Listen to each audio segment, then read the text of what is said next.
Biglang gumuho ang mundo ng maraming mga Iranians nang ang kanilang pag-asang ceasefire sa pagitan ng Amerika at ng Iran-Israel ay biglang nawala. Marami na naman ang nababahala at tila hindi alam kung saan ito tutungo, saan magtatago. Lalong-lalo na't kung ang Amerika at Israel ay umatake, ay marami sa kanilang atake ay hindi nadidetect ng air defense system ng Iran. At Israel sa kanilang pananahimik ngayon ay nagsalita na at tahasang sinabi naka-red alert na ang puwersa ng IDF at handang-handa ng umatake sa Iran. Yan ang ating pag-uusapan sa videong ito. Pero bago ang lahat ay huwag kalimutang mag-subscribe. Samahan mo na rin ng like ang video ito at i-click ang notification bell.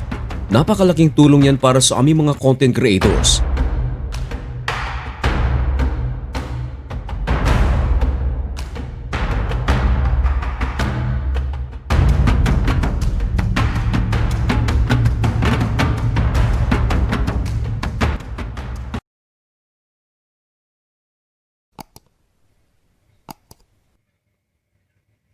Maligayang pagbabalik mga kaibigan.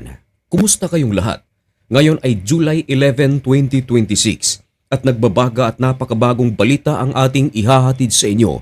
Magbibigay tayo ngayon ng update sa tensyon na nangyayari sa pagitan ng Amerika, Iran at maging ang Israel. Sa loob ng ilang linggong pananahimik ng Israel, kahit na nagkakaroon ng palitan ng pambubomba ang Amerika at Iran, sa pagkakataong ito, nagsalita na ang Israel, lalong-lalo na't sinabi ni President Donald Trump na ang kanilang ceasefire sa pagitan ng Iran ay tuluyan nang nawala. Ayon sa Israel, nakahanda na ang IDF sa pangatlong bahagi ng kanilang gagawing pag-atake sa Iran. Noong February 28 ay nakipag-join ang Israel sa Amerika upang atakihin ang Teheran. Pero sa pagkakataong ito, sinabi mismo ng Defense Minister ng Israel na si Israel Katz na kahit wala ang Amerika ay aatake pa rin ito sa Iran sapagkat iginigiit ng Israel na walang karapatan ang Iran na magkaroon ng nuclear weapon. Lalong-lalo na't napaulat na di umano kinukumpuni ng Iran ang ilan sa kanilang mga nuclear facilities na nawasak dahil sa ginawang pag-atake ng Amerika at ng Israel. Tahasan ding sinabi ni Benjamin Netanyahu na kung sakaling sasali ang United States of America sa kanilang plano, ay hindi siya mag-aatubiling tanggapin ito. Kung baga mga kaibigan, parang ipinapadama ng Israel na handa uli ang Israel na magsagawa ng joint strike sa Iran katuwang ang Amerika. At dahil sa mga pahayag na ito mga kaibigan, malaking pagkalungkot ang maraming mga Iranians dahil sa mga pahayag na ito. Marami naman sa mga Iranians ang pro Ayatollah Ali Khamenei at Mujtaba Khamenei at ayaw na ayaw nila of course ang Israel at United States of America.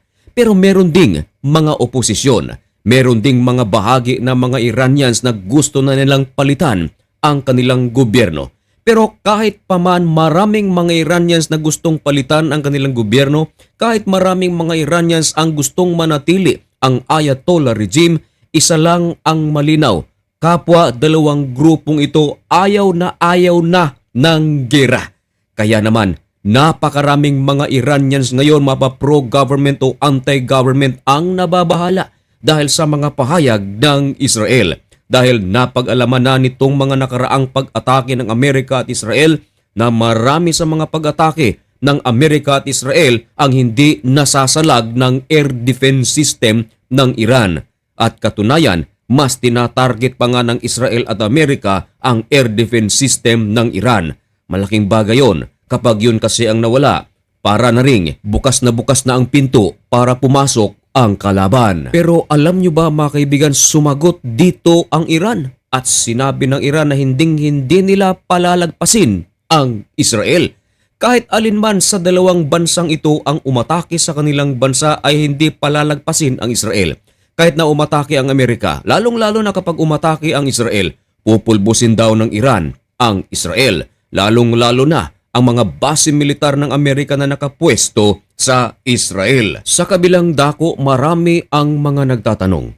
Narinig kasi sa mga balita na sinabi ni President Donald Trump na patuloy pa ring magpapadala ng mga negotiators ang Amerika upang kaharapin naman ang negotiators ng Iran upang tuluyang i-implement ang kanilang Memorandum of Understanding. Pero sinabi rin ni President Donald Trump na ceasefire is over. Medyo mahirap nga namang intindihin. Wala na ngang ceasefire pero bakit magpapadala pa rin ng kanilang mga kinatawan? Pero merong hiling si US President Donald Trump sa Iran. Ibinalita ng Associated Press na nagdidiman ngayon si US President Donald Trump sa Iran na sabihin ng Iran publicly na ang Strait of Hormuz ay bukas na at ipasabi rin publicly ng Iran na hindi na sila aatake ng mga barko sa Strait of Hormuz. Wala pang tugon dito ang Iran. Nito kasing mga nakaraang araw mga kaibigan, marami ng mga barko sa Strait of Hormuz ang inatake ng Iran kahit na meron na silang Memorandum of Understanding. Kahit na palaging sinasabi ni President Donald Trump na ang Strait of Hormuz ay bukas na, lagi namang sinasabi ng Iran na ito ay sara. Kaya nagdidiman ngayon si US President Donald Trump sa Iran na sabihin ito publicly. Marahil gusto lamang marinig ni President Donald Trump at ng buong mundo mismo mula sa bibig ng Iran na ito nga ay bukas na at hindi na sila aatake ng mga barko sa Strait of Hormuz. Ang nangyari kasi mga kaibigan, ayon sa ulat ng Associated Press, merong Memorandum of Understanding ng Amerika at Iran. Pero ito raw ay sabotage Memorandum of Understanding. Anong ibig sabihin? Meron daw ibang paksyon sa Iran na nakipagsundo sa US na bukas na ang Strait of Hormuz at hindi na sila aatake sa mga barko sa Strait of Hormuz. Pero hindi yan ang nangyayari sapagkat meron daw ibang grupo. Hindi raw yan inacknowledge ng gobyerno ng IRGC. Kaya isa ito sa dahilan kung bakit gustong marinig ni President Donald Trump na mula mismo sa IRGC sabihin ang mga salitang bukas na ang Strait of Hormuz at hindi na sila aatake ng mga barko. Mga kaibigan, ano ang inyong masasabi tungkol sa balitang ito? Ipaalam ang inyong mga komento at opinyon dyan sa comment section.